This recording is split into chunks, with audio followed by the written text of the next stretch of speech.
धम्मपद यमक वग्गो मनोपुब्बगमा धम्मा मनोसेठा मनोमया मनसाचे पसन्नेन भासती वा करोति वा ततोनं सुखमन्वेति छायाव अनपायिनी।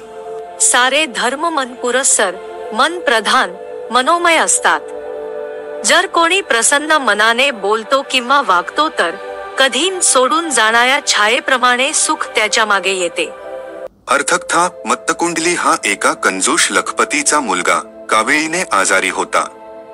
वैद्याला दाखवणं म्हणजे पैसे खर्च करणं आलं म्हणून मुलगा मरणाच्या दारात उभा होता तरी त्याचा बाप पैसे खर्च होतील म्हणून वैद्याकडे नेण्याचं टाळत होता.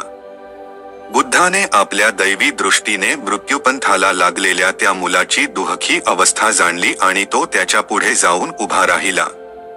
बुद्धाला पाहून मत्तकुंडलीला आनंद झाला आणि पवित्र विशुद्ध अंतःकरणाने बुद्धावरील श्रद्धेने तो मृत्यूला वश झाला आणि नंतर फार चांगल्या परिस्थितीत त्याचा पुन्हा जन्म झाला.